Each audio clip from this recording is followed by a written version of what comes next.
Stephen Moore, an economist, is with us this morning. Right, Stephen, is this new variant a test for President Biden and the economy?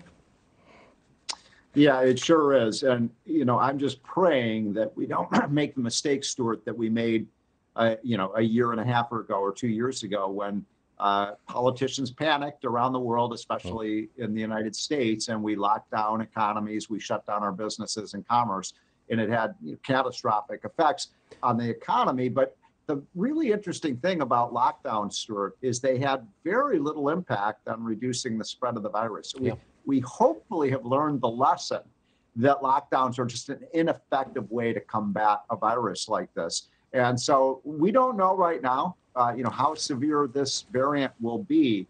But I do think that this would really wreck the economy and the stock market if we saw any kind of protracted lockdowns. One other quick point, Stuart. Biden administration announced there would be some travel restrictions on some of these African countries. When Trump called for that at the beginning of the virus back in February and March of 2020, remember, oh my gosh, this is such a racist thing to do. And now it's a kind of ironic that Nancy Pelosi and Biden said how racist it would be to have travel restrictions, and that's exactly what Biden has called for now. I don't see new lockdowns in America. The public does not seem to be amenable to new lockdowns. And I was out and about over the Thanksgiving holiday. I didn't see anybody sort of frightened of Omicron. I saw a lot of people out and about and enjoying the holidays. So I very much doubt that the president or any state governor could seriously call for serious lockdowns at this moment in time. You with me on this, or do you think maybe New York would go that way, or California? I hope you're right, Stuart, but I'm not as confident as you are, frankly.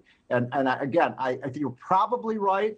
But when you look at some of these Democratic states, like New York and California and Illinois, a lot of them say that they did the right thing by shutting. They still maintain that they did the right thing. So if they actually believe that, then they would, I think, move towards lockdowns. Now, the important point you just made, Stuart, is will the public go for this? Will the American public go for severe lockdowns? There, I think you have it exactly right, Stuart.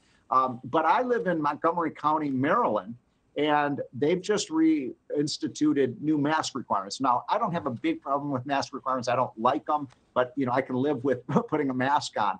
What really worries me is those ideas of telling businesses they have to shut down. Remember, you had that whole debate about what's an essential business, what's not an essential business. And I think there is your reason why the market fell by 900 points on Friday. That's right. And I think the fact that it's coming back now suggests that investors are with you, Stuart. They don't think that you're going to see a recurrence of the shutting down of the American economy. I hope we're all right. All right, Stephen, thanks for being here. We'll see you again real soon. That's promised. Thank you. Thanks, Stuart.